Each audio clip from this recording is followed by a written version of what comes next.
Okay, I will call this meeting of Seneca County Commissioners to order for Thursday, September 30th. Let us begin by joining me in the Pledge of Allegiance, please.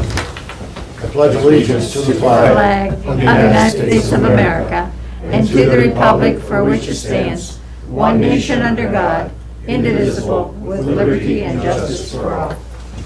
Commissioner Shaw, how about a prayer this morning? Thank you, Mr. President. You bow your heads.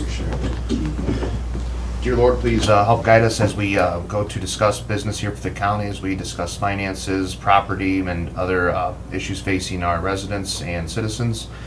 Please give us your wisdom, help us do your will.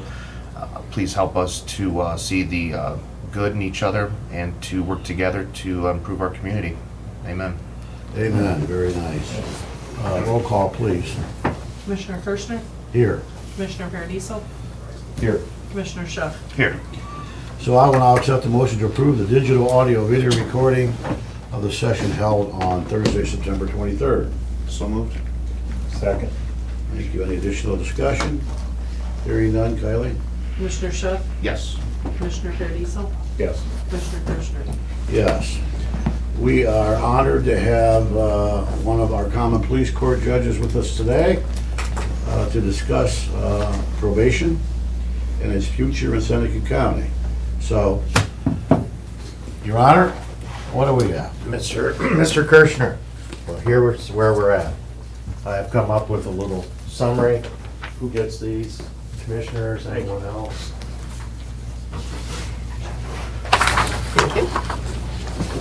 And Mayor Shot, since he's so little history, real quick. Probation services for the Common Police Court of Seneca County have been done by the Adult Parole Authority for as long as I can remember, since the 80s at least. And but there have been changes with the Ohio Department of Rehabilitation and Corrections, which the APA is part of, Adult Parole Authority, APA. And they have been pushing all the counties to have their own probation departments, thereby saving them expenses. And we were one of the last, I think, 8 counties that still use APA, and they have put the push on to move us off of the Adult Parole Authority. So in the new biennial budget of the state, they offered us some money. Judge Kelbley and I negotiated. We got them to raise it up. And when they raised it up, we accepted the money. So we are in a transition from moving probation services from the Adult Parole Authority to our own probation officers. Currently, the probation APA monitors and supervises around 240 felons. We also have a drug-intensive probation officer that we hired with some grant money that has about 60 cases. So we have a little over 300 cases that are being supervised mostly by the APA. We will be moving those over the next year to this newly created probation department. Because our pivot program is run by Oriana House, our electronic monitoring is run by Oriana House, Crossway is run by Oriana House, Rigel Recovery Services that we use a lot is run by Oriana House, pre-sentence investigation reports are done by Oriana House. Our drug-intensive probation officer is an Oriana House employee. Judge Kelly and I thought it was best to contract, and we will be contracting with them for the probation services. Altogether, there'll be 6 probation officers and some administrative assistant people. I've given you a handout. This is what we have been able to come up with in grants from the state. We received $750,000 over a 2-year period on their budget, which will be $375,000 per year. We received another grant for $145,000 over 2 years, another $72,700. You approved the last time, Mersha helping the courts with the TCAP. That's $196,000 per year, or $392,488. which is divided between the courts and the sheriff. You'll see the summary there. And mental health was, from their levy funds, gave us a grant, at least for 1 year. And therefore, we have in our probation services, $683,850, all non-general fund money. These are all grants.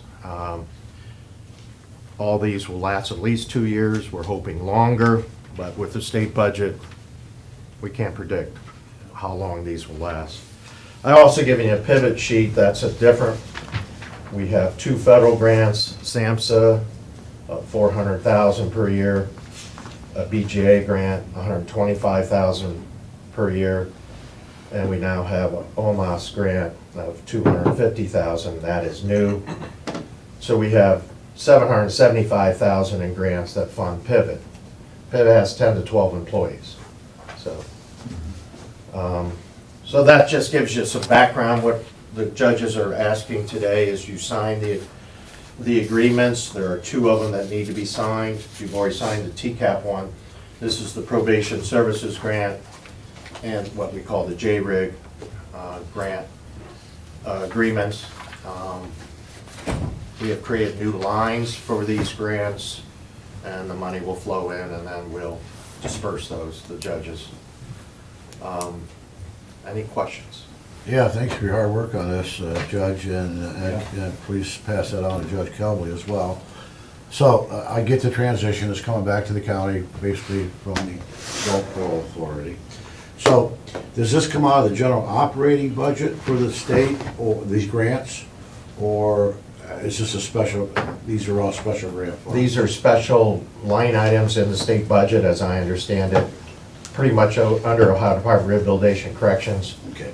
but they're line items under their budget. So next year, obviously, is the capital improvement budget, and the 2022, 2023 would be the next operating budget.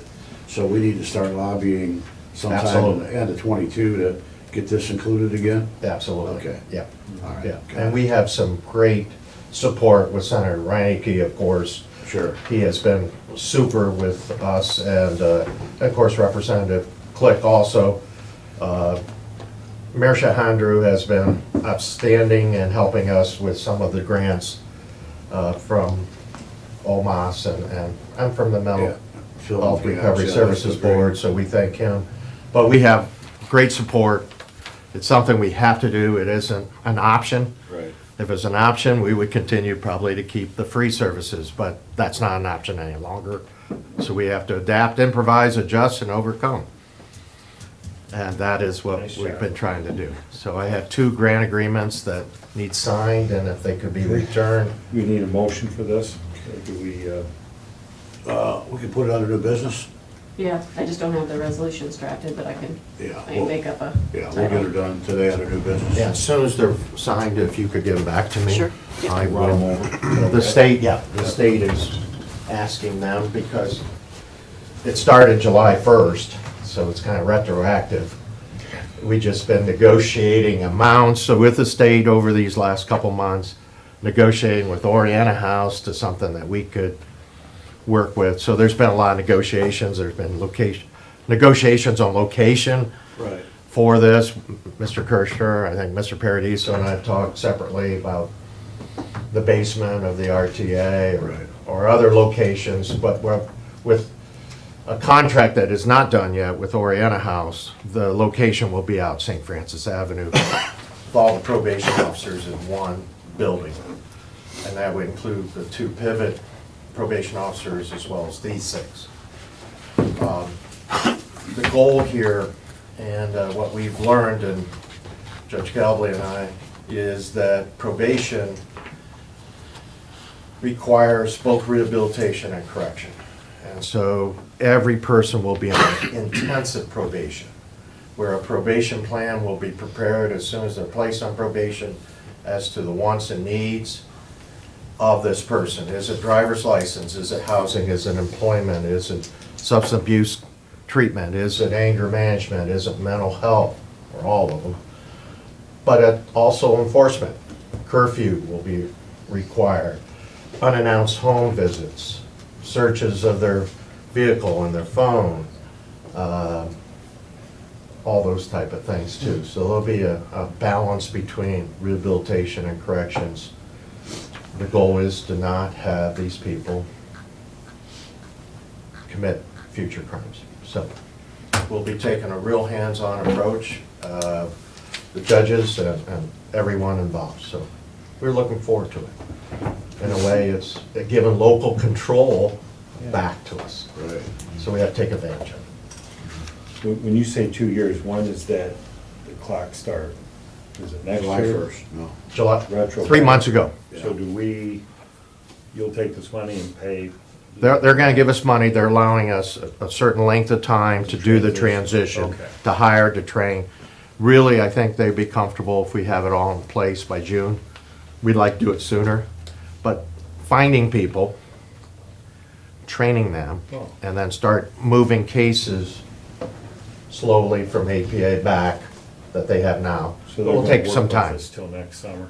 Yeah, Maybe. it'll be a lot of work until, Yeah, that's why I say next summer, we've got to start putting Goes, some yeah, it's pressure on. October, I get it. yeah. And as soon as we have it done, then we gotta start Right. marketing to get that money again. Yeah, So it's an ongoing process. okay. It's good. okay. We appreciate you taking time out of Pivot Court. I know you've got a We'll, busy schedule today. Thank you. You're always welcome to come over to Pivot Is there a and way? watch it. Do we have to wait for next week's days to? No, we can, We can do this later in the You're all meeting, welcome. right? Yep. Yeah, we'll do it, To yeah. come over and watch Pivot. We'll do it and then we'll get it It's over. amazing, some stuff. It seems It's a little like disappointing sometimes too. The good outweighs the bad. That's right. Thank you. Today you're back over. I'm back over in court at 10:15. Yeah, good. Thank you. And thank you, Thanks. Marcia, for granting me time for your presentation. Thank you. all right. There, we got you up here before 10:15. huh? Good morning. Good morning. I'll be also very short, but today is September 30th. Thank you for having me. Today is the last day of the Mental Health and Recovery Service Board of Seneca, Sandusky, and Wyandotte counties. Tomorrow we'll have a new name, beginning October 1st. So as you guys know, and I want to make sure the public knows, we absorb Ottawa County in our district. So starting tomorrow will be the Mental Health and Recovery Service Board of Seneca, Ottawa, Sandusky, and Wyandotte counties. Seneca remains our, I should say, county seat. So it's always a place first, and then they go alphabetic order. The process started around 5 months ago. Ottawa County was part of a district with Erie County. They were a two-county board. There were some challenges there, and actually started with the Erie County Commissioners passing a resolution to pull away from that district and create their own single county board. Resolution was forwarded to Ottawa County Commissioners, who got in touch with us, and we talked a little bit, and they accepted the Erie County resolution, and they said, pretty much great, we accept, you want to split away. Our option is to go to with Seneca, Sandusky, and Wyandotte. So from there on, we had to submit a comprehensive plan to the state, talk about the transition, finances, how all the programs in Ottawa County will continue to be served. We had to show a long-term plan, so it took us 3-4 months for that plan to be approved. Eventually, the State Department approved it, Commissioner accepted their recommendations, and the plan was approved as of tomorrow. So again, as of tomorrow, October 1st. A few things that it's very important to know. Each of these 4 counties have their own levies. Seneca, Sandusky, Wyandotte has their own mental health and recovery levies. Those funds stay to pay for services only of those county residents. So that's very important to know. So we'll never take Seneca County funds and pay for Sandusky County residents, or take Wyandotte County funds and pay for Seneca County residents. Funds follow the county of residence, okay? Ottawa County, they had actually 2 levies, so which will come to our organization. Just to put in perspective, Ottawa County levy, it's almost the amount of Seneca, Sandusky, and Wyandotte combined. Just to kind of put it in perspective, okay? Which, pretty happy for us, pretty good for Ottawa County residents. One thing that Ottawa County didn't benefit in the past is that because they had the district levy, around $900,000 a year out of Ottawa County levy funds were spent for Erie County services. So starting tomorrow, Ottawa County will keep all of their money. So it's a very, very big advantage for Ottawa County with this merger, because we keep their funds separate than the rest. So that's a really big benefit. obviously, I think for the 4 counties moving forward, one of what I see as the biggest benefit and opportunity is we're able to do some really innovative projects that we could have not be able to complete them if we were a single county board. You just cannot. So we had partnership. One example I can give you guys, partnership with Sandusky County, Seneca, and Wyandotte County Children's Services about foster homes. And we're able to be very successful because everybody put money in, everybody put their heads together. I don't think we could have done it just with Seneca County or just with Sandusky County. So when you are a multi-county district, you have this opportunity to implement some projects that we cannot implement or sustain them alone. We just don't have either the numbers or the finances to implement them their own. We are able just recently to develop a contract with Flower ProMedica Hospital and University of Toledo Medical Center for inpatient services for adults and children. We didn't really have access to them in the past. Now we have access because we were able to negotiate as a 3-county district. So they are happy because they know they can access all 3 counties at the same time. Starting tomorrow, they can access all 4 counties at the same time. So tomorrow we have a media day in Port Clinton. Everybody's invited. The State Department director is coming. We'll have a little roundtable discussion afterwards about services. I was trying to bring her in Seneca County to meet with the judges about pivot, but she's unable. Her schedule is pretty busy. So been a lot of hard work the last few months to get this done. It's in motion. It's happening tomorrow. All Ottawa County services will stay uninterrupted for the next 9 months to finish the fiscal year. This is not affecting any services in Seneca County. This is not affecting anything in Seneca County. So you guys are aware of that. Any questions? Congratulations, that's a lot of work. And what's the configuration of your board gonna look like now? Did you add? Yes, very good. Thank you for asking that. So we are a 14-member board, all volunteer board members from the 3 counties. In the new budget, Representative Swearingen and Senator Gaveron introduced language to allow us, if we absorb Ottawa County, to move to an 18-member board. So the current 14 board members gonna stay, and will accept 4 new board members from Ottawa County. 2 were already appointed by the commissioners, and 2 were appointed by the State Department. So starting tomorrow will be an 18-member board, what the state legislation So you allows get the us. pleasure of managing an 18-member board. That's correct. What's the representation like? But is there one state senator, one state rep? How many state senators, state reps are now going to be in these 4 counties that you need to deal with? So currently I have 2 state reps, which is Representative Click and McLean.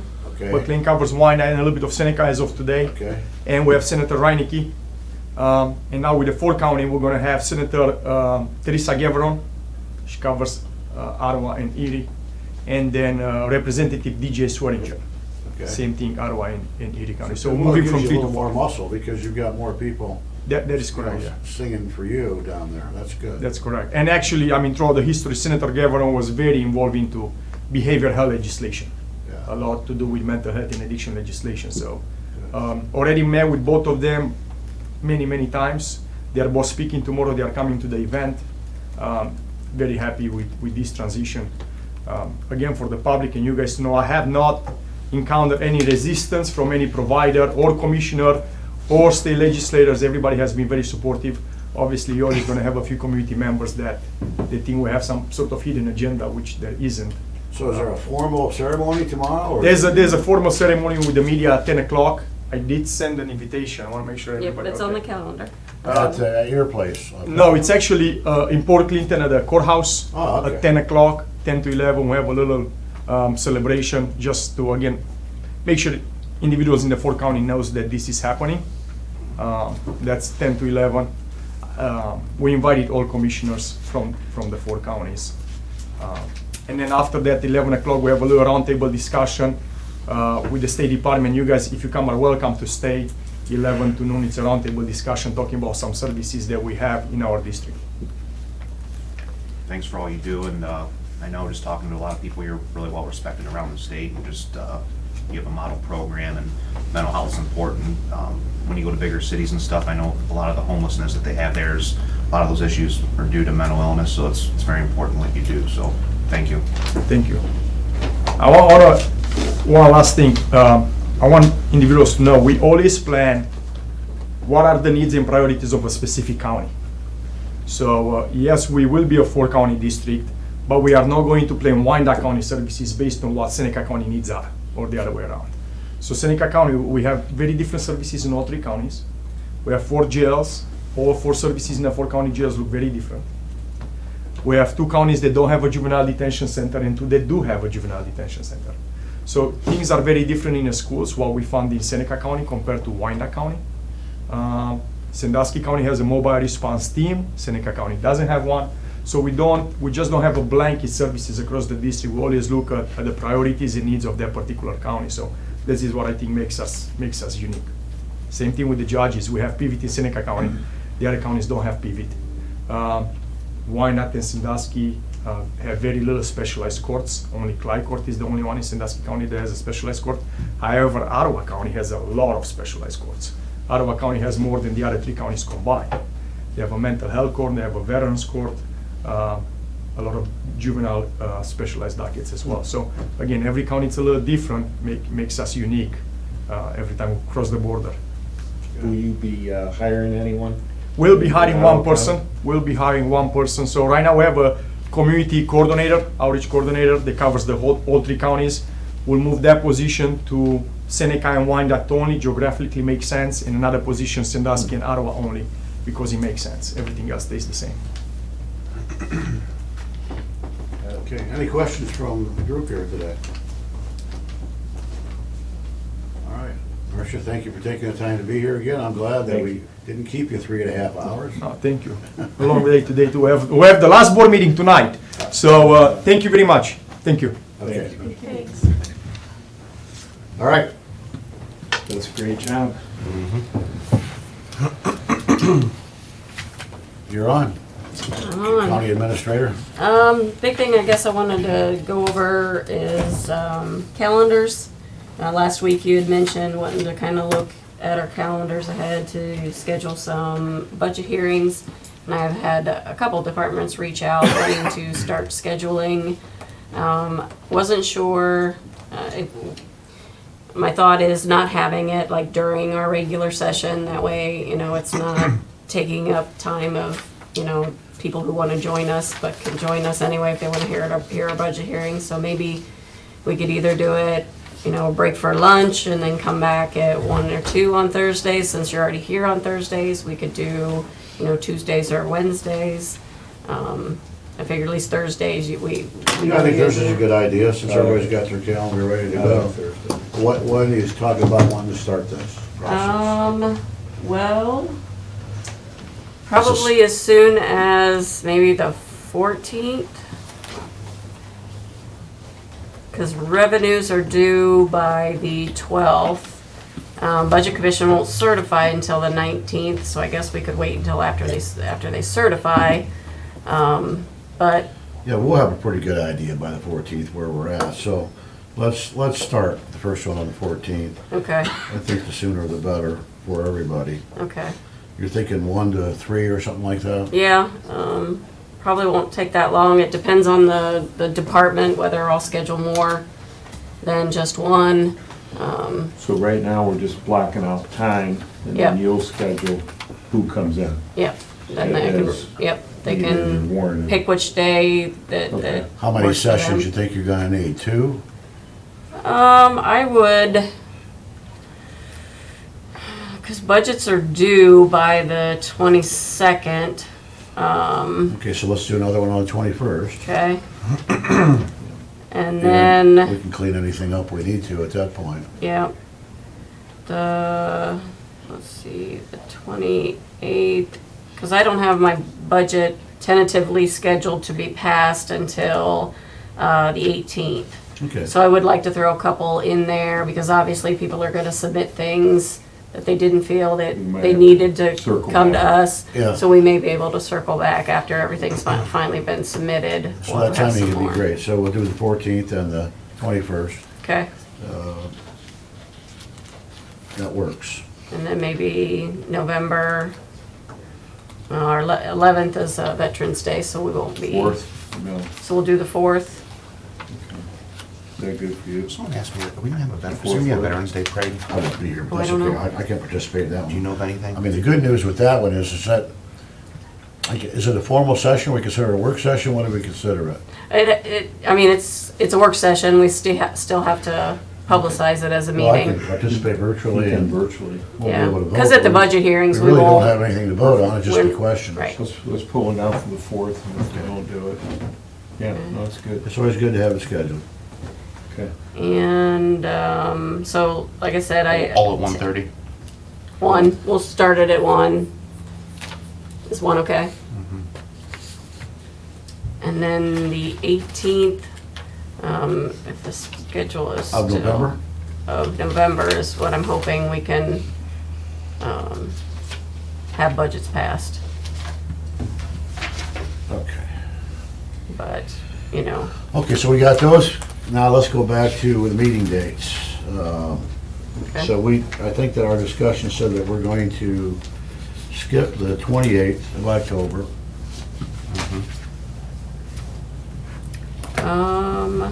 Yeah. No commissioners meeting and all that day? I Yeah, I have think a hearing that was set up with GLCAP. Move that. I can try, I'll just make sure she hasn't sent out her public notices yet. Okay. Well, that'll depend on that then. Okay, I'll check on that. Okay. Obviously And Thanksgiving. we know that we don't have one on the 11th because that's Veterans Day. Yep, and we are going to observe the Juneteenth holiday that our office had not done yet since so the 11th Thursday, and the so the 12th 11th and you'll the be 12th off. will be closed. Okay. Some departments have already used theirs, so this is just the commissioner's office. Okay. So I think that gets us, anything else, gentlemen, you have that We're into Thanksgiving. you need to change? Yeah, well, 25th, we won't be here, right? right. Yeah, the 20, that's right, that's another day that we won't be here. Do you want to hit a Tuesday on one of these? Yeah, let's try 23rd. Tuesday, the 23rd. Okay, so if we don't have our, don't get our budgets passed on the 18th, we can always Yeah, address well, it if on there's some the 20th. modification to it or something, then we're pretty close to when that's gonna be. 10 Okay, o'clock? so Thanksgiving week, when You okay this with meeting the ends. 23rd? I'll make anything work, 10 o'clock? Okay, 10 o'clock, yeah. Okay, Do you want to look at anything further? If you wanna do I mean, we should have deeper or budgets not, passed yeah, by but then. Christmas, well, we might as well just look at December Oh, 23rd. okay. We're gonna meet that day. So our policy is we're closed half a day on Christmas Eve and a full day on Christmas. So since Christmas is on a Saturday, our office will be closed the full day on the 24th, and then technically a half a day on the 23rd. Usually we take that day off. Our staff takes that day off and we Yeah. close. A lot of departments do. well, So that, let's schedule for the 21st that week, which is Tuesday Okay. again. Yeah. That works I for like everybody? that, yeah, Okay. yes. So we're still having our meeting. Everybody, we ought to get the notices out, okay? And then, Just looking through the year. and then New when Year's.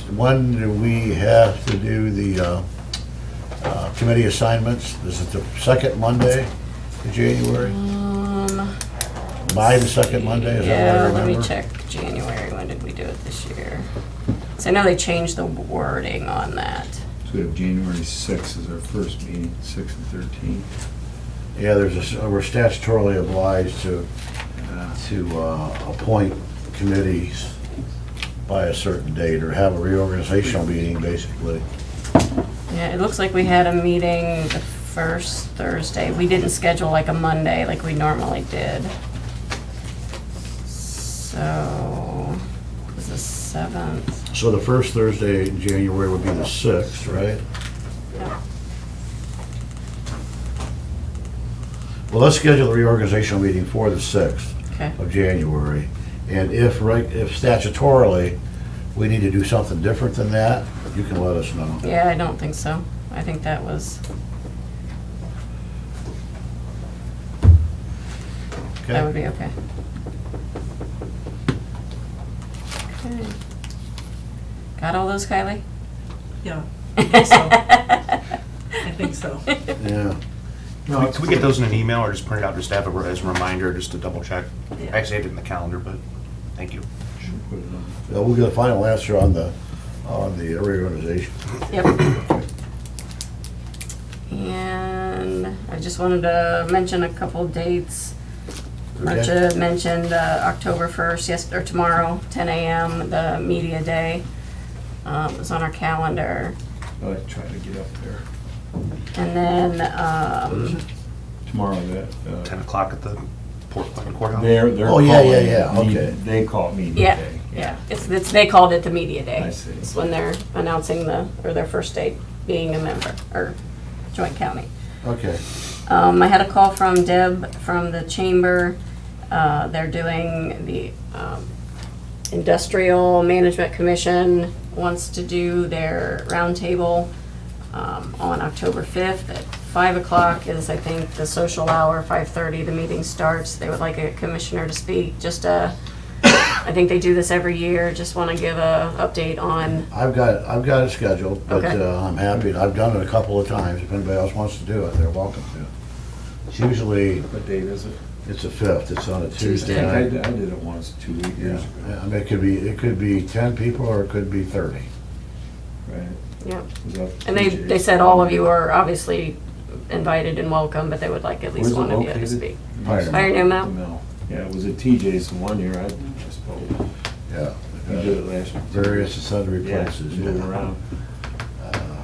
So, Okay. Either way, okay. you wanna do it? We'll talk about it. Yeah, we can, I mean, there's no reason that more of us can't go. Yeah, I'll You write guys down can sit at one. my table if you want. Mike will be there to support you. Okay, Yeah. good. All right. Might be surprised. Okay, Might be surprised. Yeah, it might be real surprising. you have an OSS meeting scheduled for the 6th at noon. That's in Fostoria?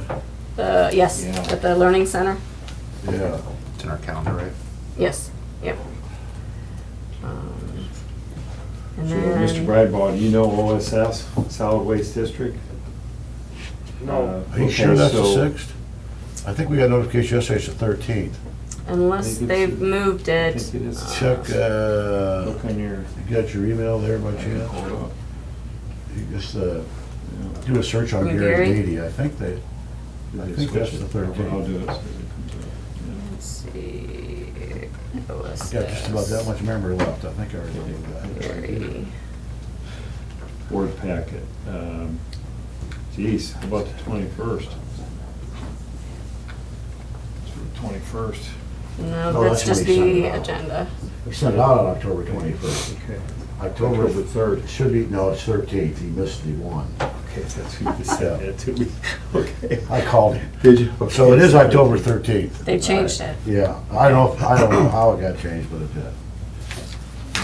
Yeah, and I've already got it on the book. Yeah, okay. So just for the public, so Solid Waste District is Ottawa County, Sandusky County, Seneca County. And we normally meet in Fremont at the Solid Waste District office, but we're having a meeting out at Sunny Farms. We're gonna have it in Fostoria, and then we're gonna tour the landfill on the 13th. The email I just got from him yesterday afternoon still says October 6th. Really? Board packet, This board says meeting 3rd. packet, October So- 6th, noon, Fostoria Learning Center. Yeah, because we got the email yesterday that said, I the don't know. reason I remember it is because it said the 3rd, and I looked it up, and the 3rd's a Sunday. I said, something's going on here, so then he said, no, I meant the 13th. Oh, mine We'll says have the to 6th. clarify that Okay. after the meeting. Yeah. Let us know, because it's next Okay, week. yep. And that's why I figured we'd bring this up. Yeah, he just sent me an email at 2:20 yesterday. Really? Saying board packet Yeah, for I don't know. October 6th, noon, Okay, Fostoria Learning Let us Center. know. Maybe we have 2 meetings. Maybe. Okay. Then regional planning's that night at 5 o'clock. And reminder, everybody, October 7th, we have our evening EMS meeting at 7 o'clock at NCO ESE. What was the date on that again? The 7th, 7, okay.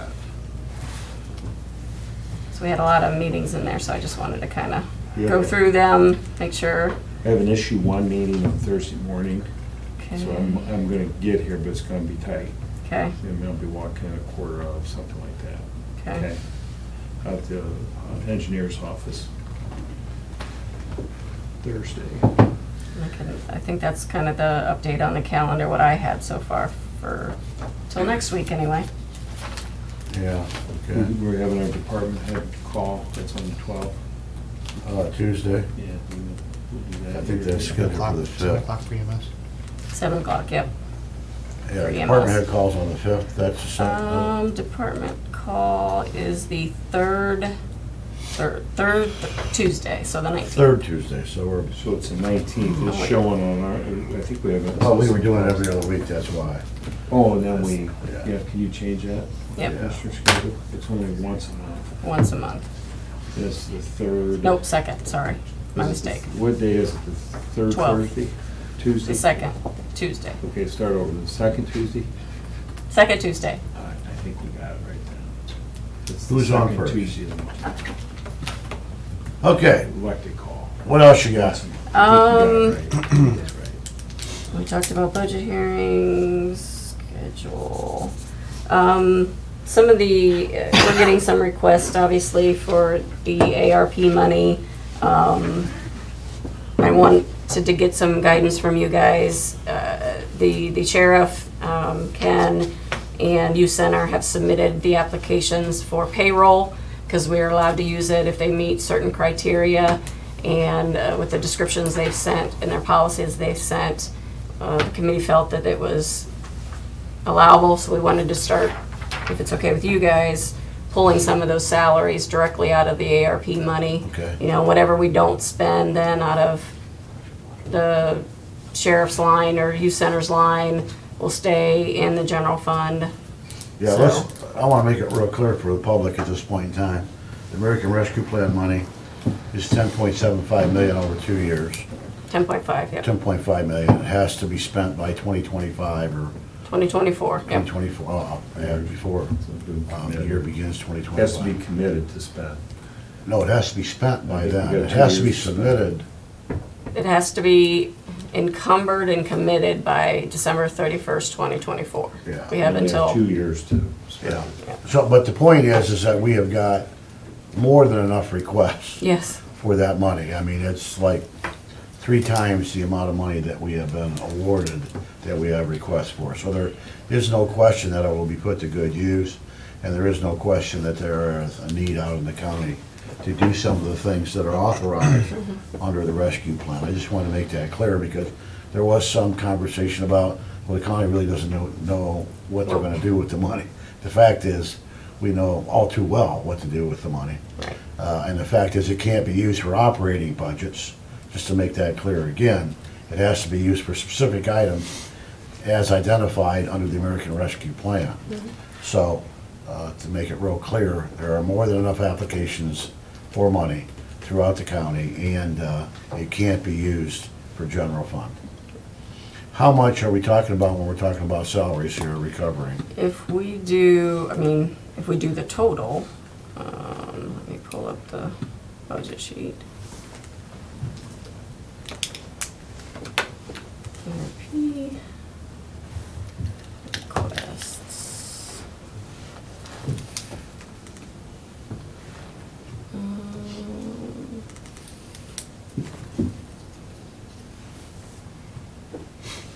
Taking a minute. So for salaries and benefits for public safety, it's got earmarked for 4 million. And then there could be an additional 450,000, I think I put separately because of the youth center. We didn't initially include the youth center.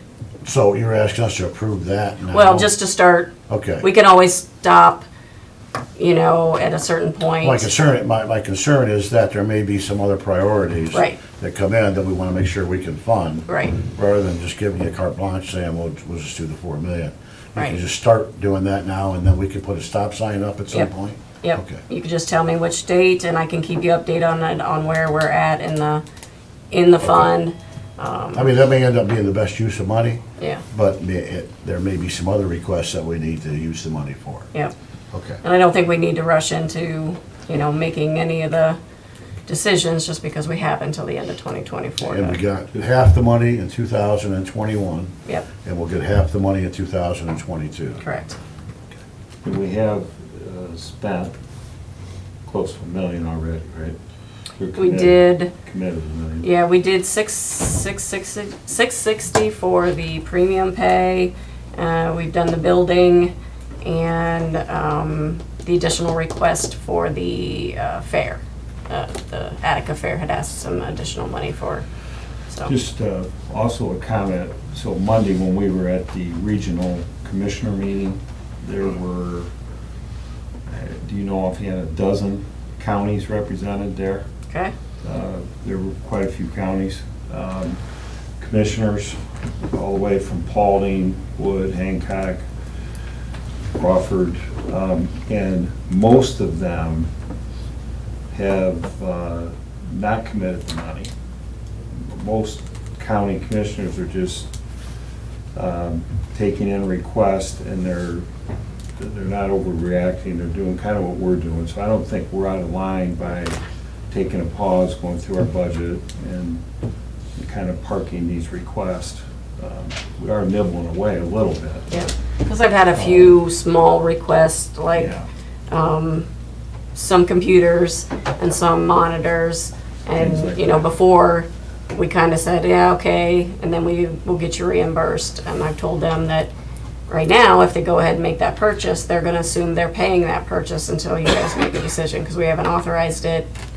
So I got some smaller ones coming in, and I figured I'd wait till I got a few to bring those up, but, But not to cause more work, but probably to cause more work. When we have our budget hearings, maybe we ought to do just a little Okay. 10-minute discussion about where we're at with requests on that money. absolutely. And we'll do the capital improvement budget too. Yeah.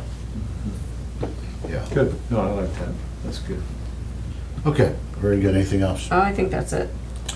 All right, Commissioner Schuff, what do you have for us? Yeah, thank you, President Kirschner. So Monday, Commissioner Paradiso and I, we attended a County Commissioner Association meeting.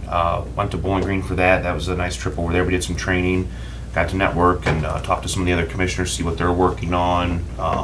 It's good networking. Got to see kind of what everybody's doing and learn some lessons there. So that was nice, nice event. Had a ribbon cutting yesterday with the chamber. It was down at the Elks, but BNI, which is a business networking group here, is formed in Tiffin. So it's a group of local people here in each field, whether it be insurance or sales or investments, hair salon, whatever, but it's a business networking group that shares referrals and tries to keep business local. So I think they're up to 19 or 20 members, but nice to welcome them to Seneca County and Tiffin. Had another really good cleanup here, or Seneca County sweep this last week on Tuesday. We were out in Bloomville. Audrey Flood actually came out, rolled up her sleeves and helped us, and it's starting to take legs of its own. I think we had close to probably 30 to 35 people there with the Sheriff's Department, Ariana House. There was probably a dozen local community members that came out. So it's starting to take legs of its own, which was nice and made a huge difference. So thank you for everybody that came out. I heard they got the backhoe out. They did, yeah. There was the roll off. There was so much stuff that people took off Smash their the front roll-off. porches and yards that they had to smash it down. So I mean, it was people were putting it to More good in. use. I'll show you the pictures later. Can you add those to the calendar? Because I actually had somebody call, and I had to ask Jimmy when they were, because they weren't on our calendar. If you could add them to our calendar? Yeah, absolutely. That way, if somebody calls and asks, Okay. because I wasn't sure when it was. Yeah, our next stop's gonna be New River. I want to reach out to the mayor and some of the community members out there and try to get some people lined up. And I'll Okay, remember perfect. to do that. Thanks. Downtown Summit we had last week, which was last Thursday. Congrats to Dave Spridgen for Business of the Year. He was recognized through Main Street, Ohio, or Heritage, Ohio, correct, Bryce? So congrats to him. Alan Irie, they celebrated their 50th year anniversary, which they had a ribbon cutting on, was it Saturday, Sunday? Sunday. Congrats to them. Also, I had a meeting with Sarah Betts from the Seneca County Parks this week. We went over a whole slew of things. It was nice getting to sit down and meet with her, but with one of the requests I got a few weeks ago, if somebody wanted to see an ATV space or park here in the county, we discussed possible sites for that, or if it was possible. It's difficult because a lot of our parks are preserves and they need to stay preserves, or they want to try to keep it as natural as possible, but that's kind of on her radar. We're keeping that an open eye on that for the future, but Also talk canoe and kayak rentals, or try to ways to drive up tourism here in Seneca County, whether it's a canoe and kayak rental business or whether we set up some small cabins or whatnot. Because with the walleye swimming south here in the Sandusky River, they've already started to reach Tiffin. So trying to think ahead here and how we can work with the parks and maybe drive up some outdoor tourism here in the county. So it's a very productive week, but that's all I have. Okay. Thank you, Commissioner Paradiso. Ditto his comments. Saturday, I emceed the Alzheimer's walkout at the park. The rain actually held off. It was there a little bit, but it was short-lived. Real nice event, and want to compliment all the volunteers. It was a great event. The Alzheimer's walk. Senator Reineke was there. Representative Click stopped by. I went to Seneca Township, their meeting, had a very productive meeting with those guys. Talked drainage and EMS and some other things, so that was a good meeting. Back to you. Okay, well, during the week, there were a few events. Chamber had their big event last week, I think on the 23rd, yeah, in the evening. Well, that week earlier, or that day earlier, the keynote speaker, Senator Scheuring, was in town, and Bill Reineke and I had kind of did a little bit of a tour for him, and then he had some afterwards as well. But we did talk about the capital budget, and the senator has some influence there, and we talked about some of the things we might want to do at East Green, at the East Tower, with the current RTA building, et cetera. So those discussions continue. Followed up with Representative Click and also with Senator Reineke, and we'll be having more discussions about that as time goes on. That's the big event of the week. Okay. So I guess we go on to old business and EMS. Ken? Pardon me? On the 26th, there's a chamber event, October 26th. I sent you guys a message yesterday. Our annual meeting. The annual meeting. Yeah. We have I came seats. in full. We have seats to it. I'll message you guys. Yeah, you did send that yesterday. Yeah. Okay. Well, here's something we haven't talked about for a while, emergency management service, Yeah. emergency medical service. Yeah, Is well, this old business or ongoing business? I'm gonna call it ongoing. It'll fit in any I'm not sure it's category. old. As you guys know, I mean, I threw together a quick PowerPoint. It's kind of a review of everything we've talked about for the past, well, I've been talking about it for about 12 years. But we've been talking about it officially with the Joint Ambulance Districts and the Board of Commissioners for 1 year. September 2nd of 2020 is when we started. We have gotten a lot accomplished. 1 year anniversary. Yes.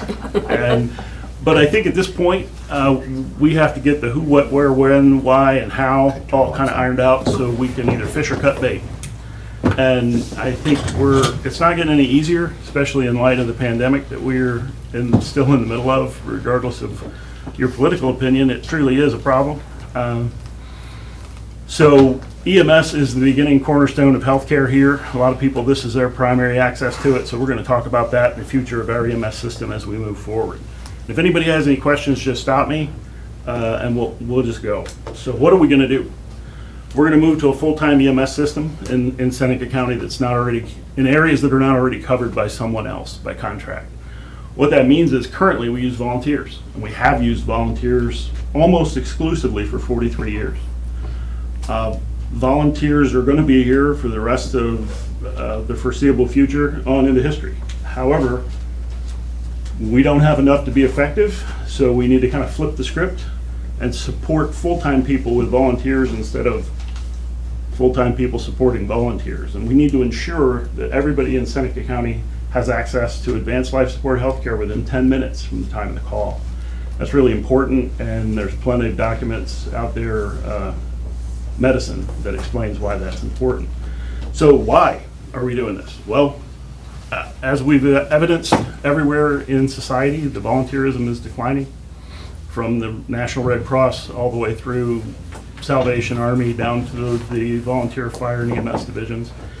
We need to be very proactive in the approach to that. So if we wait until we don't have anybody, then we are severely behind the 8 ball. So what we've done is we've done some studies, and we can see that our out-of-service numbers are increasing and the number of volunteers are declining. The state and federal legislature that is making it more difficult to maintain certification and the training and all the things that are required to be a healthcare provider are not decreasing, they're increasing, which is harder on a volunteer to maintain that stuff. That's why we're doing it. How are we going to do it? So we're going to better leverage the funds that we have existing. Currently, there's about $1.6 million in the Joint Ambulance District carryover funding. We need to get ourselves on a path to be able to take advantage and leverage those funds to do what we need to do and get our path together on towards a single Joint Ambulance District. And then we constantly reevaluate that effectiveness and make adjustments as we need to. And moving forward, who is going to help us do this? Our strategy based on who wants to be a part of it. We may change it depending on which of the joint ambulance districts want to partner with us and move forward, or the ones who choose to do it themselves or contract with a private entity or something of whatever they choose to do. Got to remember that EMS is not an essential service at the federal level, state level, or local level.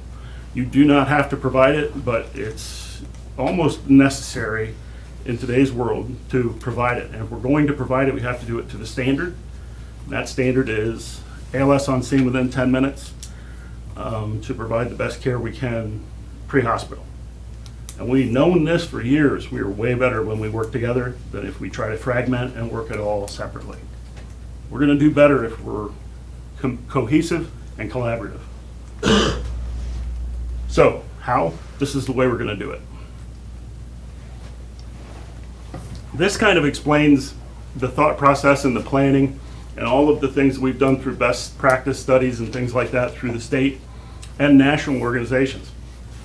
Initially, we're going to evolve our system on the east side, which is where we have a decrease in volunteers the most, and we're going to have a full-time ambulance over there. If we can build one station, staff it with 2 trucks, and then we'll have a backup squad on the east side. So we'll have 3 squads on the east. One of them is full-time all the time. One will be staffed by volunteers and call-in personnel, and the third one will be staffed the same way. That way we always have a shoot time, an out-the-door time. As soon as the bell drops, we're out the door, and we get that 10 minutes. Same thing on the west side. Geographically centered on the west side. We'll have a full-time ambulance, full-time ALS crew, 24/7, 365, and then a second squad staff there with a volunteer crew and part-time staffing as necessary. The third squad on the west side will be a New Regal. New Regal is one of our gems. They have plenty of volunteers. They have talented professionals there who are very capable of maintaining this squad for years to come. But what we will do once we build the infrastructure and have the personnel available is be able to augment them with paid people. So we flip the script. So instead of having volunteers that necessarily always have to push, and the same people do all the work, we have volunteers and paid people working together side by side to be successful long term. And we will retain our Echo Paramedic. The Echo Paramedic is a very well-known now countywide asset. It's also been picked up all around the state. Cleveland's using them now.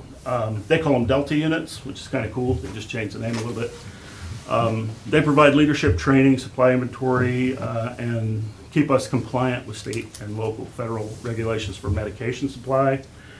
And in the future, and this is something you've probably heard about in the news or somewhere else, we'll have a role in community paramedicine, telehealth, and mobile integrated healthcare. What that means is Medicare and the big 3 insurance companies are working towards, if we can treat people in place, we don't have to overburden our emergency departments to bring patients all the way to a hospital just because they have maybe a small allergic reaction. We can medicate that patient on scene, follow up with the patient using an iPad or telehealth presence, intervention from a physician at the hospital. We treat the patient in place, the patient stays home. We give them follow-up instructions. They call us back if they do need to go to the hospital at some time later. Those are things that happen already in some systems. We need to develop that here so we can be a good partner in our healthcare system. So to provide what you just described, you need to be a paramedic, at the Yes, sir. paramedic level? Yeah, it does require an ALS system to do that, which we have been, but we need to maintain it. And then because of the increase in training and things like that, we'll need to increase our standard of care. What we don't want to do is decrease it. So the next phase of this will be a future in the north.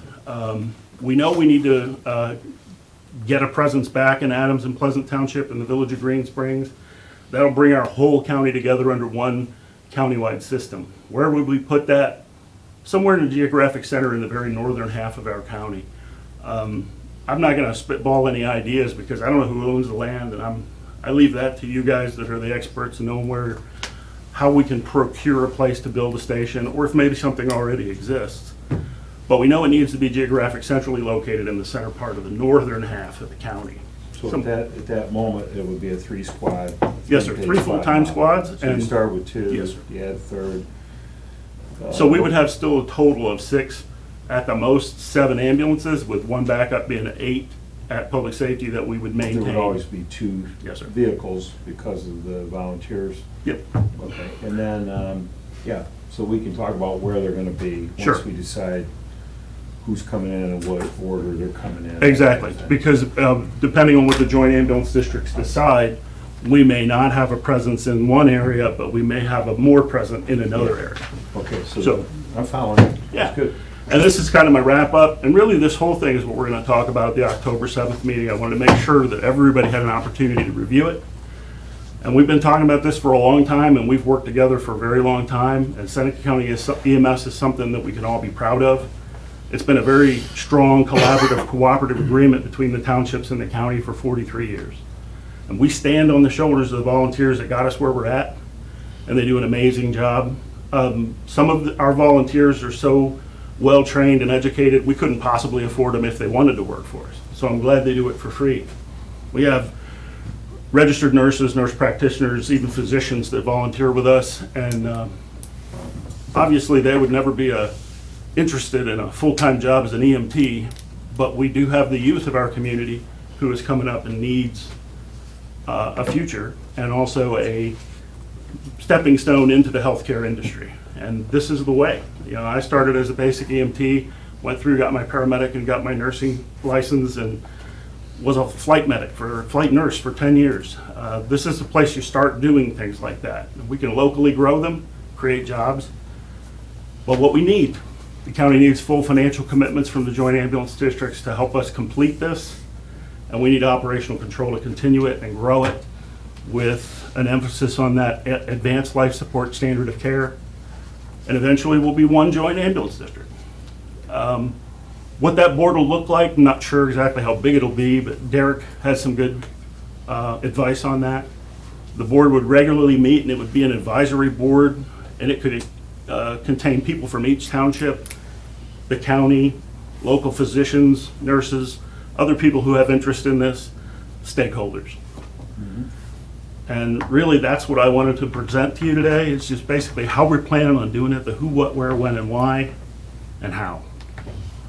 And any questions anybody has, I'd be happy to take them. Got, I have 2 comments for you for Yes, the sir. meeting, as we get ready for the meeting. Mhm. So thanks for bringing this in. So you would like to be on the agenda and present this on Thursday? Yes, I would like you. Is that good with you guys? Yeah. Mike, you good? Well, I I even had a think. couple comments. Okay, Yeah. to answer your question quickly, I not only think that Ken needs to be on the agenda, I think that I think he needs to be the agenda. At this point in time, you know, we're above our pay grade as commissioners, talking about the logistics and talking about the kind of people that we need to hire and the things that we need to do. We've made the decision that it'll be 2 or 3 full-time sites. We made the decision that that's where we want to go. I believe it's time for us now to step back and let the professionals implement the plan.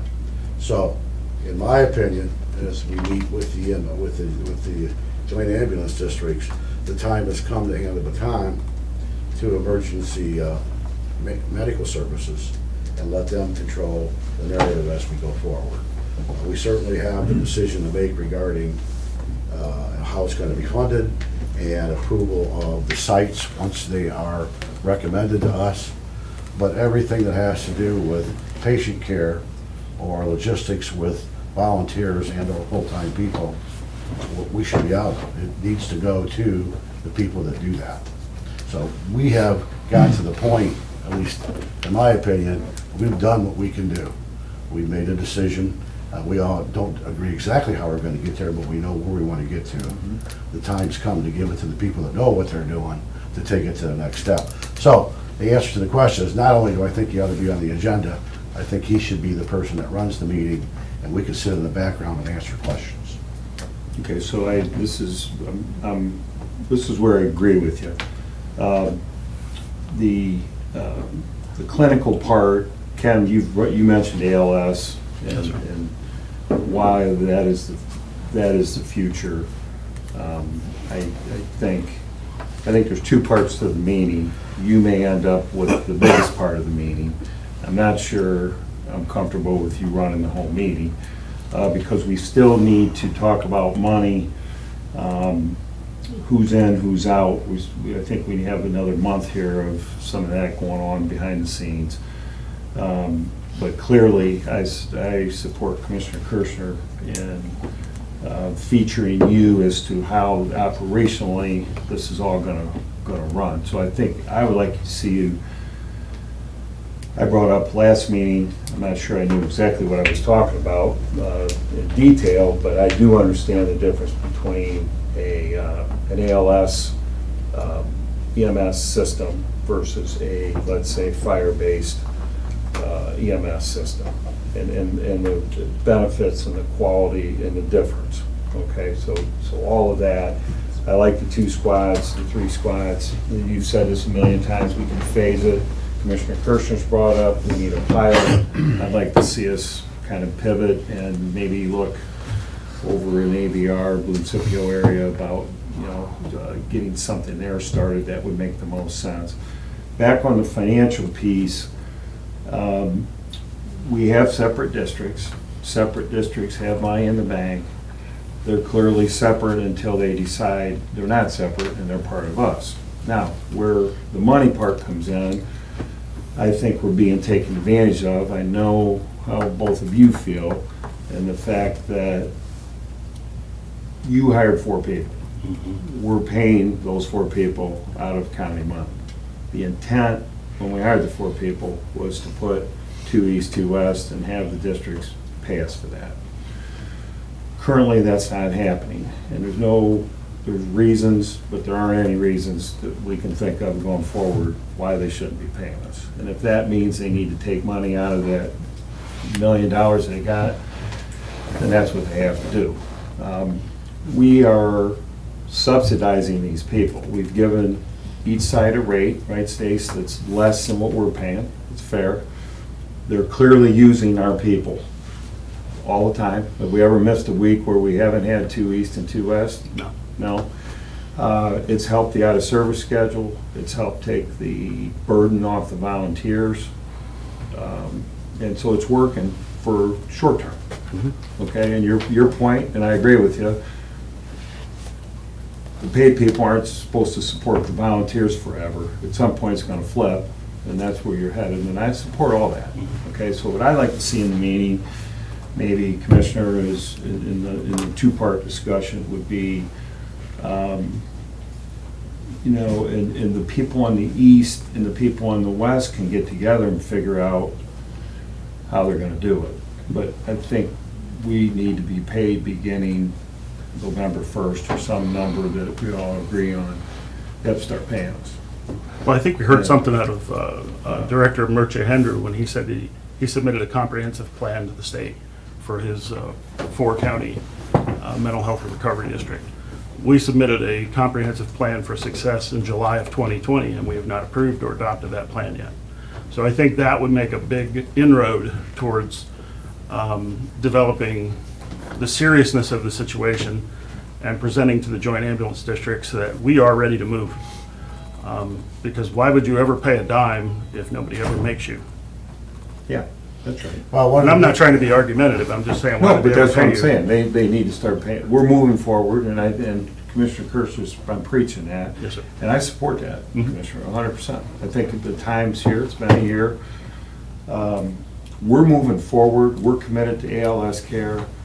And as commissioners, I'm not speaking for you two, but for me, whoever comes in, that's who we're supporting. If you don't come in, we're not gonna support you, because this is where we're headed with you running it, right?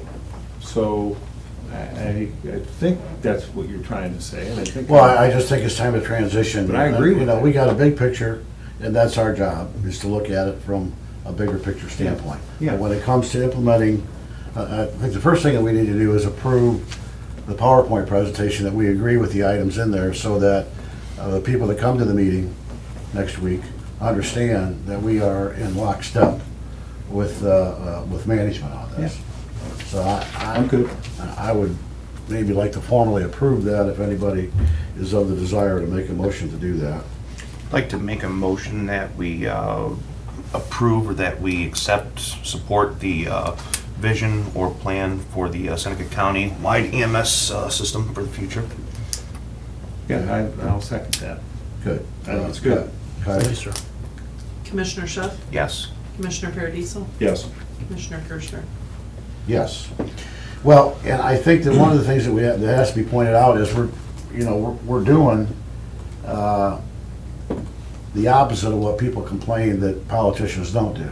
And that is that we're trying not to kick this can down the road. That's right.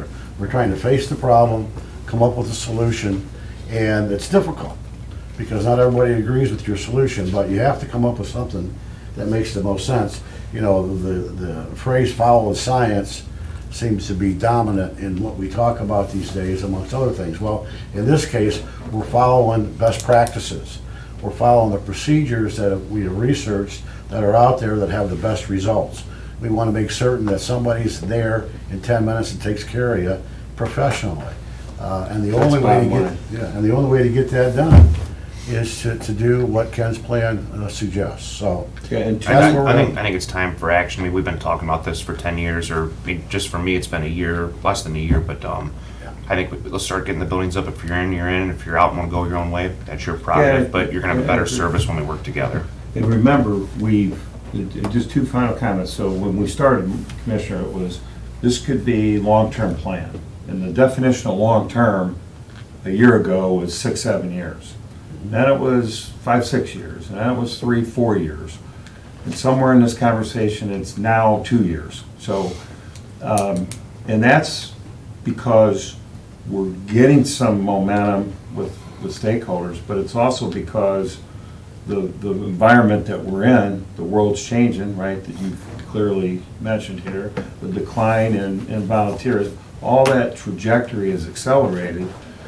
And you made the famous comment, if not now, when. I think we've got the opportunity to do it. Now, looking back at your PowerPoint, I love it. I think you should leave it just like it is. And you have enough wiggle room in there. So for example, if we put a squad in the east, we may put one in the north before the west. Yes, sir. Okay, we may put one in the west. The beauty of this In the plan east. is it's scalable. It's scalable, It can be as so- big as you want or as small as you need. So the way you have it laid out, you have to, it flows the way it would make sense, but in the end, it may go a different direction. Yes. But your point is supported by me. I get it. Thank you. Yeah, and I really like the fact how you described how volunteers would fit in, because I think that is a big missing piece, Commissioner. We leave and it's like, you mean this will be paid and volunteers? Yeah, well, how can we pay the volunteers? And, you might want to have ready. That's really more of a legal question, but I Yeah. think we have the answer. But I think we And do. it may just take a reclassification of the name of them so that we can, and the names that I've heard, and like, none of this is original. All of this has been copied from other successful EMS systems. In Oak Harbor, Mid-County EMS uses part paid on call. Those people are just standing by. They put themselves on a schedule and go, hey, if a call comes in, I'm there. They always have a full-time crew standing by, but then the second call is always the volunteers. Are they volunteers because they get paid? You know what I mean? So it's more of a play on words, but it's a legal play on words, and that's where we need our Derek Devine. I think those are the kind of the questions that you can anticipate Monday, and Yes. I agree with Commissioner Chris. I think that's something you should ask, look at our prosecutor. Yep. get And I think comfortable with it. the naming is just it's a legal term. We can call them volunteers, but really they're gonna be compensated, part paid. May not make a dime to be on the schedule, but they're gonna get paid $15 an hour if they go on a run. And you if know. they don't want it, I'm they not can really sure donate how it. we do it, They but can I donate know it to we can do charity it. if they don't want it. Yes, but, that's yeah. right. And you can be 100% true volunteer. That is a possible thing. And we will have some people who want to do that. I'm sure of it. You got a question? Yeah, I have a question. Have you set a date where these districts have to either say they're going to be in or out? Have you actually set a date? Yeah, it's a moving target. The latest day is November 1st. Which was Oh. 90 days from our first meeting. Okay. Yeah, and so that's our day. Yeah, Because it would seem to me like you have to have a yeah. certain date, and you're either in or you're out, and we go from there. Can you come to our meeting, Mike? Yeah, I like your, We would Thursday. love you to make that statement. But Yeah, we there are- don't ask them to pay, they never will. Why would you? Yeah, and and our intent was always to have them, we're talking about the four people, not the big picture. Absolutely. Districts merging and all that, at this point, but that's come. Yes, we're past, Thank you for your When time. a truck goes down, I mean, there's no question who's paying for it. We're paying for those repairs, we're paying for the new trucks, but Right, when it currently, comes right when it now, comes we're paying for everything. personnel, it's crickets. Yes, sir. I think And, the part we're missing, and I don't know how to get around it, is, we've talked about this a lot, all of us in this room, and Jimmy in the back, we've been talking, we care so much about EMS, and we don't have to legally by statute, but Sure. we want to help, and we just would like the people in these districts and the leadership in these districts to realize that 1 + 1 = 3. If we can take the commissioner's backing and everything you're doing, equity and all that we're doing, and merge it in with what they're doing out there, we really have something versus everybody trying to do it alone or not doing it. And so this is the frustrating part. I think at times we're the bad guys and all we're trying to do is help. And I think the other part is with fire, we are not a fire-based EMS system in Seneca County. We love all our volunteer fire departments, we need them.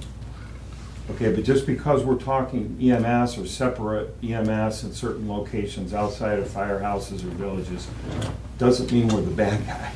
It just means we're trying to do something smart, that's financially smart, and that we can get everywhere in 10 minutes. We're gonna have to strategically put these squads, as you've described. That's nothing to do with, we don't like the fire department. We're trying to improve our safety services for everybody in the Yeah, county, and so bottom I line. just think the narrative, we just gotta keep forging ahead. We care, we wanna help, we're putting timeframes on this. I like the fact we're doing this, Commissioner, because we need to move forward. And we're here to help. Yeah, another thing that's a big popular saying out there these days, and this works in our favor, I think, is follow the money. And when you follow the money with emergency managed medical services in Seneca County, you will see that when I first sat on this board 7 years ago, our budget was like $350,000. Yes. Is that right? That we, contributed, The yes. county actually spent $350,000 on EMS. This year, we will spend how much? Well, the budget is set at 1.2.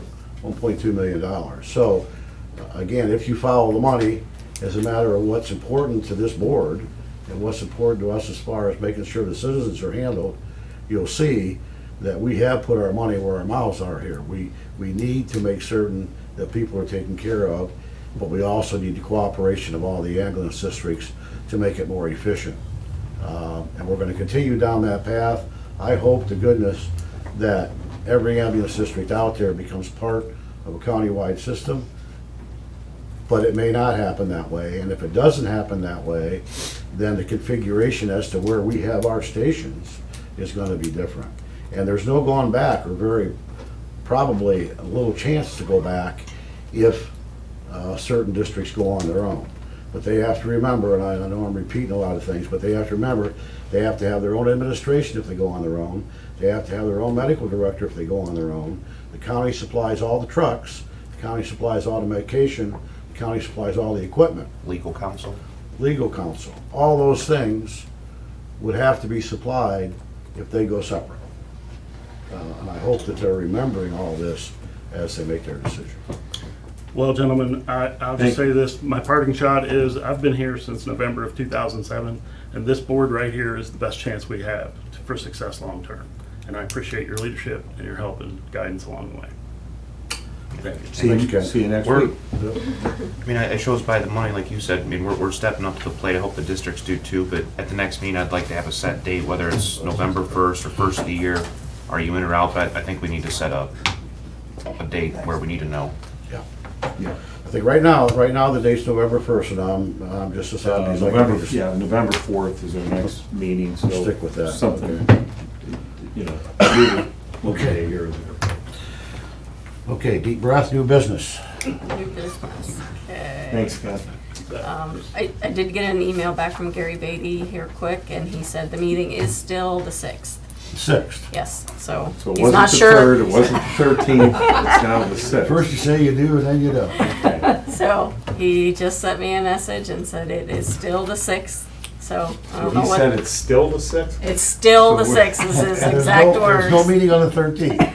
You got an email. Hey, I you didn't say the showed. 3rd, I showed you. Yeah. Okay, we're good, it's the 6th. Noon, Hey, the noon girls in are always Fostoria. We I don't know. try to keep up on these. I have no idea why I would dispute you. No idea, because I never win. I checked with the boss himself. Gary Beatty said it's still the 6th. So And it's in Fostoria. it's in Fostoria. All Yeah. right. Our solid waste director, Gary Beatty's doing a great job. Okay. Okay, new business. So I have a supplemental appropriation to the Crossway Fund for capital improvements line, $232,450. This is the updates that Crossway's doing. It has to flow through the auditor's office since technically it's our contract, so it flows through the auditor's office. They'll process all the bills, but they need the money in place to do that. I think, These were the improvements for all the different, yep, that were kind of separated, correct? yep, All right. yep. And then I have an appropriation adjustment in the ARP fund. The auditor's office has asked to move it from our other expense line to our other expense land acquisition line, just to keep it separate. So we're moving 200,000 from other expense to land acquisition. It's just a matter of how they would like to keep the record of it separately. We put it in other, they want it in a different line, so we'll Do do we have that. a closing date set for that? It'll be 90 days from the time we signed the contract, Is that so. normal, 90 days? That's what they asked for. That's just Yep. that contract? Yep, Okay. that's what they had asked for. That way they have 3 months to Get out. get out. Yeah. Thanks. And let's see, I have resolution entering into contract with K West Group LLC for the airport drainage improvement project, Seneca County Airport, and authorizing Mike Kirshner, President of the Board, to sign contracts and related documentation on behalf of the commissioners. What was the total cost?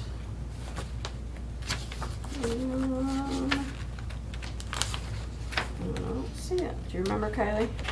688, Yeah, 600 and some thousand. I'm trying to find it. paid Usually- 100% by the FAA. Yeah, We like those kind of grants, Bryce? Yes, sir. there it is. 100%. $650,614.80. And I have a resolution entering into contract with eTypist Incorporated on the behalf of Seneca County Job and Family Services. I have a resolution authorizing an amendment to the 4D service contract for 4D contracts cost and availability of funds on behalf of the Seneca County Department of Job and Family Services. I have a resolution authorizing the amendment for Health Services Integration Incorporated, effective October 1st, 2021, The contract, these are our billing company for EMS, and the contract was 5 years, and it will expire October 1st. They've asked for a slight increase, which still is lower than the national average. I think we went from 3.25 to 4%. So 5 years. Do they do hard Yeah. billing? they do, yes. They're very popular. They do a lot of the agencies around here. And then we have the two that the judge was talking about, so I'm gonna Two do. probation contracts. Yeah, the entering into contract for the Ohio Department of Rehabilitation and Corrections subsidy grant agreement for the Adult Probation Department.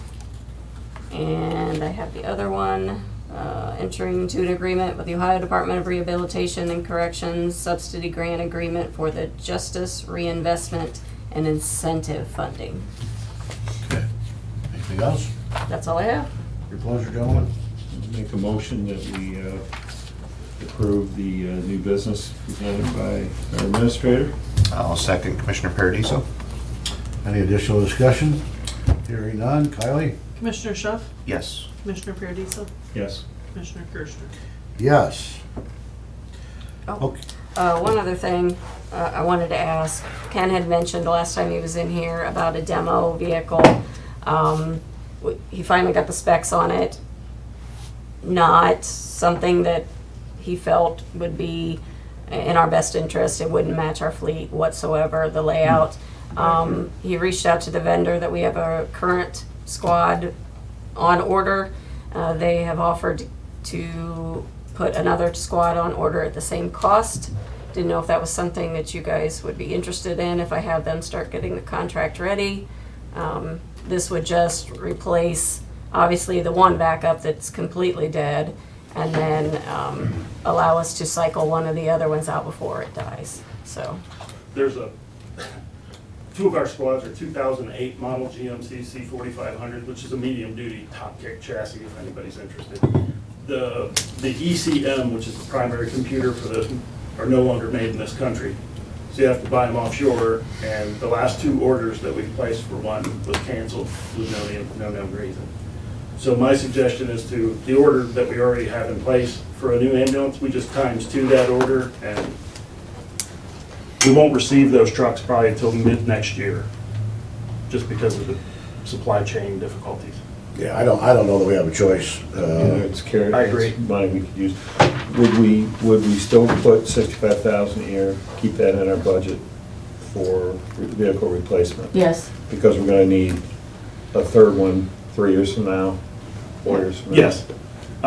We try to buy a Kinda vehicle catches every us. 3 to 5 years, and sometimes we have to intersperse an echo unit in there somewhere. Seems like we're out of sync a little. We are a little bit, and what caused that was a grant that we achieved in 2016 that gave us $460,000. We bought 3 trucks at once. And didn't we buy, like, defibrillators or Yeah, something? no, And then we bought monitors, Monitors, and which were those. 200,000, which is the same price. as the 200,000, I squad. remember you referencing, you kind of took that out of your Yes, sir. vehicle line. But we had to do that as well, right? Right, and our vehicle replacement schedule is also used for durable medical equipment like monitors, Yeah, suctions, this things would like be- that.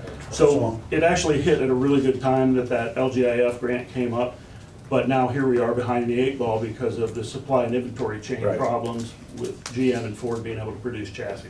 So how much do we have accrued to that equipment account or ambulance account, truck account? Well, if you approve this, we could use the ARP money for this. Okay. So I like that. otherwise, we've appropriated the 226,000 in his EMS line for the first squad that was ordered. Okay, so we have the appropriation in there for that, The one. and the second one would be another 226,000, whatever that number is. And that money, either for one or both, can be used with rescue plan money? Yep, Okay. yep. And then we would keep accruing money in that account for 2, Future. 3, 4 years from Mhm. now Yeah. for the next one. That's our Then we'd have vehicle money, replacement schedule. then we're back on schedule. Yes. Okay, I like that. Yeah, I think there's no reason not to go ahead and get what you need. We have to get everything Okay. up to date. All right, Yeah. thank you. Plus, you want to get them all, we're working on You getting know, and I them. really think this is another positive to our previous discussion, right? Agreed. You know, throw $226,000 at an individual ambulance unit one, and then they want to back up, throw that at them twice, Yeah. see how that goes over. And we're getting actually last year's price because we've bought from this vendor many times in the past. We get that multi-vehicle discount. Yeah. Well, with the ARP money, we have discussed in open session back to the first meeting, some number of 20-30% for EMS and Yeah. safety, right, Commissioner? So, you know, that's $2-3 million of our 10.5. We can't have So trucks going out that are breaking down. This is putting, I think it's good money, Thank you. money well spent. Okay, anything else, Stace? Nope. I agree. Oh, you're deferring? Wow. I'll take the race report and go above the flood report, I guess. So I don't know. I think that sounds better. Just want to give an update with the Visitors Bureau. We've obviously had a lot going on in the last couple of months. We were just obviously in here recently with the report, but a couple different things going on. I think when I first started, I mentioned that I want to be more involved in the community. I think obviously we were ignorant to think that being open 8 to 5, Monday through Friday, visitors were going to come get information from us. So we've been at a couple different things. First was the cross country carnival a few weeks back. We had a tent set up. It's the first time we've ever had a visitors info booth. If you look at me, you know I'm not much of a runner, but watching 400 teams run for 8 hours, I feel like I checked that box for the day of being fit for the day. So it did. So we had an information center. You know, really worked a lot with our businesses to ensure they were going to educate them that it was that day, because often they don't know that it's going to happen to the day. They see all the buses roll into town, so we educated them about being open, and then also how people really know where to go. So this is where you shop, this is where you eat, and so how can we really facilitate that conversation was good. This past weekend we spent on Saturday, most of Saturday, at the Foster Rail Festival. So that included helping Alan with volunteers. We had a booth set up right at the front door, helping people kind of, again, have information about the community. We hand out guides from the Ritz Theater, so that's very positive. Again, being active in the community. I think we haven't had a free weekend open in the last 4 months. I think we get this weekend off a little bit, but it's exciting for us. The Senate County Geo Trail kicked off a few weekends ago. We had over 75 folks attend. We had people come from Franklin, Michigan. We had folks from Buffalo, New York. We had Indiana. We had Kentucky. We had Pennsylvania. So people came from all over the place. Right now, to date, we have 48 completes that have completed the whole trail. And so every day it's kind of cool. The geocaching website, you can go online and see people are live logging where they're coming from, what they're doing, their experience along the way. Hey, I stopped at this place and I purchased something while I was there. So I think that's the big thing. Again, we talk about, one hotel stays, as John Doeiler always said, beds and heads. And so people are saying, hey, we're staying the night. So they're telling us that, which is kind of cool to see, kind of live tracking where things are at. The Ritz Theater they're kicking off their first season, their season coming back from COVID this weekend. We have a ribbon cutting at 6:50 p.m. Outside the Ritz. So that's the head games, the 400 tribute is Saturday night. Again, we're super excited for that and for Michael, that they're back online having shows. The Tiffin Halloween Parade was something else we were working on, obviously happening October 31st this year on Halloween. That was kind of a temporary fill because the Tiffin Developmental Center couldn't do this year because of COVID. We're excited to announce that Brian Bauer with Lone Depot is going to be the premier sponsor for this year to help us with that event. And right now we have over 50 participants signed up. And a couple other updates. Tiffin University flags will go up this weekend, starting tomorrow morning. It's Tiffin University homecoming weekend, so obviously we know how important it is to welcome those folks back into the community. They support our local businesses, and a lot of people, both institutions have changed so much over the years. So kind of seeing them come back and see the change is exciting. Heidelberg has their homecoming October 15th. So you'll have folks coming in the community this time of year. And then the last update I have is Ream Farm. It's their Barnyard Fun weekends. Began last weekend, kicked off. They'll go all the way to Halloween. And with that as well as they've really worked with Jeep because it's their 60th year anniversary. So their corn maze this year is Jeep. I know they got a lot of coverage from 13 ABC, WTOL. Folks are coming down, and we did a big promotion. I Really, see the Jeep in the yeah, it's really cool. side of the road. Yeah, so Diane and Phil, they've done a fantastic job, and John and trying to do that. So I think the big thing is obviously we have a lot going on in this community. It's our job to promote and be out and, help make it easier for people to see what we have in our community. So things have been really busy. So are you gonna come in and give us kind of a nuts and bolts presentation too? In other words, how much the bed tax is generated? What specifically are we using on all the marketing ideas? How much is administration? All those kind of. Yeah, no, we came in about a month ago and did a Probably report. So Okay. yeah, Or something. yeah, you'll see. We've we just Okay. recently were in obviously, and then we'll continue to do reports. We have a tourism council that we report now to share our financials with. And I think the thing is we mentioned the annual meeting. We're sharing our information because I think before transparency was maybe kind of an issue, and so I'm not afraid to say this is what we're spending money on. And I know before we were I consider it stockpiling funds, and I think at the end of the day, it's not an organization. Rainy day funds are fantastic, but by us keeping the money, we're not really serving our stakeholders the best. I'm happy that you're doing the number of things that you're doing, and I appreciate and congratulate that. I just want to see, how much money we're generating, and can we be more efficient, or can we put it to better use, or For sure. what? Yeah, I think us bed tax dollars are back on the rise, which is exciting, but I think it's sort of hard to tell with COVID, before. Oh, yeah. And I think we had kind of a track record of where things were going, and then I think kind of COVID threw a wrench in it. But again, we talked to our Yeah, hoteliers. I don't know if you guys get, I don't think as part of this, we get a report on occupancy percentages. We don't know if the hotels are No. 5% full or 30% full, or. That's a good. We got an update, but not numbers. I don't That's a think. good- Yeah, we can see the numbers perspective financially, Get that. but we do have, I think, consistent conversation with our hoteliers about what the numbers are looking at. When they're like, hey, we're booked this weekend, which is exciting. So I think the numbers are up, but the actual occupancy rates. The problem is, it's almost counter-cyclical. I mean, when you need the money is the times when occupancy rates are low, right? So it Correct. generates less tax. No, for sure. I think But it's to important. his Commissioner's point, if you could get that unofficially, just mention it, it would be nice to know. No, it's good. I'm obviously. Occupancy rate, and you Chamber- don't even need to put the hotel's name in front of it. Yeah. We have 3 hotels and. So I was saying my background obviously was more geared Yeah. toward chamber. I came in, I've learned a I think lot that would be from the good. Visitors Bureau perspective, so it's been good. From the chamber perspective, obviously we had our last big fundraiser of the year, which went really, really, really well. We're going to close this year out with, that's in terms of numbers of members, and we're up, since I've started, about a net 100 new members. And then we had the best golf outing and best casino royale we've ever had in our history. So things are good. I wish I could keep it going. It helped that Bryce got pushed in the water and that was auctioned off, so. made a Yeah, lot I of raised money. $4,000 to go into the water too, so. Got pushed into the pond. Have I seen that yet? There is a whole recap video on our Facebook page. That's what I haven't You seen. can do it in slow motion. Yeah, $4,000 to throw me in, so it was an exciting time. So, any other questions? They have an event coming up on the 26th, just the annual meeting, but Yeah. we have 4 seats. Do you guys? I didn't want to go sit at a table by myself, but you guys. And you'll see, Yeah. we're going to cover more tourism. That'd be Before, good. I think it was a lot of general tourism information, but you're going to see we're going to cover a lot more tourism this year than in the past. Sign Tony and I up.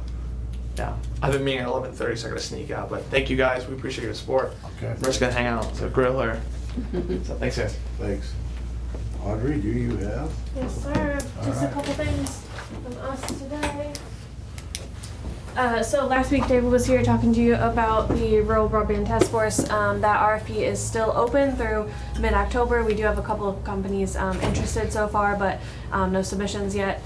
So David is out recruiting, and we're marketing that RFP opportunity. So if anyone knows of a company that could submit for that RFP for the broadband plan for Seneca County, please send them our way. Also, we have a really exciting rural business expansion announcement from yesterday. F&F Sheet Metal, or was it Monday, expanded and is investing in their business. So that's a great rural announcement that we were happy to put out for that business. Very happy for them. There was a new downtown business announced this week as well called Under the, what's it called? Under the Underground? Surface. Yep. And so it's a new record store that's coming. So we're really excited about that. And Amy was happy to fill another new business in downtown. Also, from Amy's perspective, she wanted to remind you all about the successful summit that we had last week. Thank you guys for attending, and the award that Tyler mentioned. Dave Spridgen's business won Business of the Year. And that he will also be presented that award officially down at the state conference for And when you say Heritage Business Ohio. of the Year, just so everyone knows, that's for the whole state of Ohio. Exactly, yep. Yeah, mhm. this was a big award. Yeah, and so there will be a That's formal huge. state award ceremony as well. I believe it is the 18th or 19th of October. And if you would like to go down to the state and see him get that award in front of the whole state group, let Amy know and she can hook you up to go down there and represent for that ceremony as well. So that was a really exciting announcement last week. Also, just on Friday, we launched our entrepreneurship survey. So please, please, please, everyone fill that out and spread the word about it. This is to gather community input for our first ever strategic plan for entrepreneurship. The survey is not only for entrepreneurs, so this is for any community member. You don't have to be a business member or entrepreneur. We're trying to gather information from all kinds of people in the community. So please fill it out. It's at tsepsurvey.com. You can find it on our Facebook, on our website, and the more participation, the better plan we're going to be able to put together with the data that we're collecting. So help us spread the word about that. We're going to continue to try to push that out. The advertiser covered it really nicely yesterday, I believe. So please keep that in mind. And then the last thing from us is that our Dream Big Tiffin Community Development Proposal is open through October 15th. That is at dreambigtiffin.com. Also can be found on our Facebook and website. And remember, those are community development projects only for the city of Tiffin, not for the whole county. But anything that people are working on or would like to see happen in the community, please submit your ideas to that. I think those were all I had for today. Does anybody have any questions for TSEP today? When's the next rural broadband meeting? That is a good question. I will have to double check. I believe we have to see when I the don't think it's proposals come formally in yet. set. It's not set yet. Yeah, so once the It'll be in proposals come November. in and are submitted, then we'll have to go through them, send them out. We're gonna get feedback from the group via email first, I believe, and then we will meet and reconvene to have the group interview the people that have submitted and make a group decision that way. So I don't think it's scheduled yet, but the information will go out to you guys once it is. But we will be getting feedback once the proposals are submitted. So you'll hear something come out directly from David once that deadline has passed and we know who all has submitted. So right now we're just trying to recruit submissions. So Did you ride your horse through Bloomville? I did during the not. cleanup? I did not. I think As he a would have gotten a little scooper. bored with cleaning up dirt on the road. So yeah. I Thanks could've- for helping us. Yeah, Anything else? I think we're All right. good. Thanks, guys. we have a city council person in our presence. I'm just here to watch the Thanks for roads. coming. Yes, we do. Yeah. Good to, It's great to have our any brethren any here. questions or anything? No, you guys We have are the doing mayor a on nice the- job. Yep. I watch you online every week. Yeah, we have the mayor It's here nice to virtually come down in today. person. Mayor's on all the time. Yeah. Yeah. Jimmy, did you say Thanks. something to John? He is on here. I did text him. Do you want him to go ahead and come Just forward? maybe just a brief update on COVID. There seems to be the headlines of the paper lately, and if he could just give us a couple of numbers. We'll go ahead and bring him on. Okay. Mike Ditto in there? Good morning. Is Mike Ditto in there? Yes, he is. Yeah. You got it. Can you hear me? Yes. Yes. Good morning. Hey, John. Okay. Good morning, Commissioners. The last update I have in front of me is actually here at, on the 28th. And one of the most striking numbers we've had here is since September 1st through the 28th, there have been 895 cases, plus 895 cases in Seneca County. And the other number is the 42.1% of fully vaccinated individuals as reported as of the 28th, which is, I'm encouraged by the fact that it's going up steadily. And I looked at the state map and it looks like we're right there in the middle in the average, 42.1. There are quite a few counties who are less than that, and a handful that are above that. So we're right in the average for the state. The health department and EMA have both received their next shipments of the COVID-19 testing kits, the home testing kits, and they're available if you you can call down to the health department. I know that they are the priorities are going to those who have symptoms or who are sick or have conditions that require them to get tested. just so that we don't run out of them again as quickly. And the Seneca County Emergency Management Office also has test kits for the general public, as well as for companies, businesses, etc. So they can either call the health departments to pick up their kits there, or they can call us here at 419-447-0266. And anyone who's up here can help them with that. Are there any questions I can answer? Oh, John, you sound like you have your radio voice on today. Always got my radio voice on. Well, I guess that's not entirely true, is it? I whine a lot too, so. Hey, John, do you know anything about those immunity tests that you can take? I've heard different individuals going to the doctor to check their immune system or their immunity levels. Do you know anything about those? I do not, actually. That's the first I've heard of an immunity test. I know that there are antigen tests out there to see if you're carrying the antigen.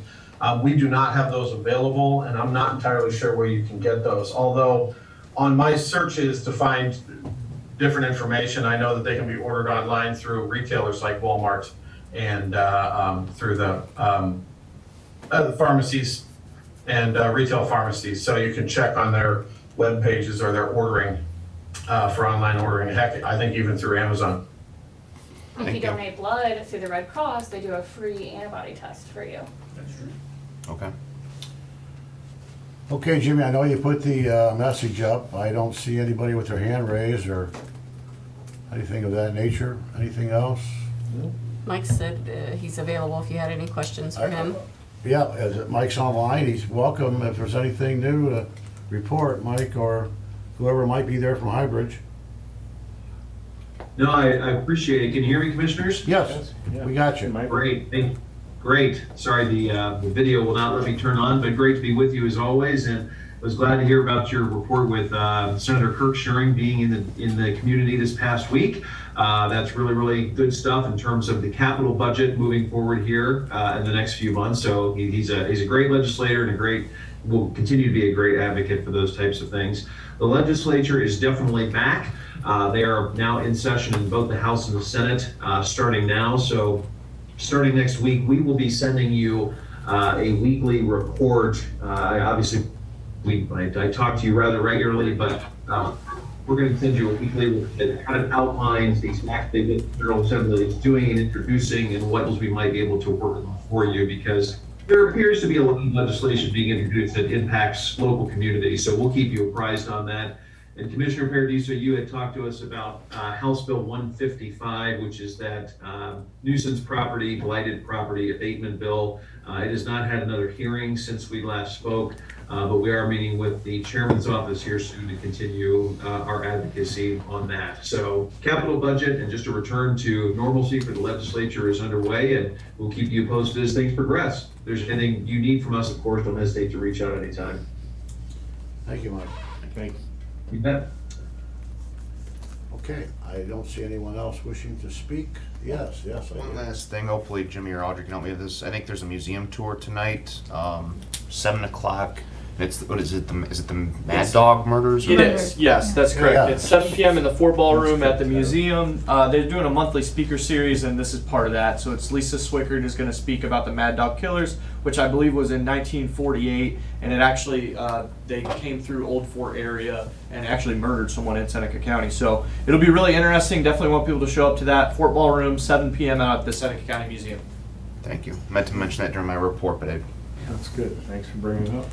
And Michael Strong, I see, is on, and we mentioned today that the Ritz is going to have a ribbon cutting on Friday, Saturday, restarting the season. And there's Yes, we are. And the band is who, Michael? It's called Head Games. They are a tribute to Foreigner. Perfect. Back in our era. Okay, everybody's looking forward to getting back together again. What'd you decide So about? am I. What'd you decide about masks, Michael? We strongly recommend that people wear masks when they're inside the facility. Okay. I know there was some question about what we were going to do, so glad to hear that, and glad you're going to have a show, and glad we're going to cut a ribbon. Thank But the you. ribbon cutting's outside, so you should still come when you don't. Ribbon cutting's outside. Okay. Or kind of outside. Under the. Under marquee. Under the marquee. All right. Okay, hearing nothing else, we are adjourned.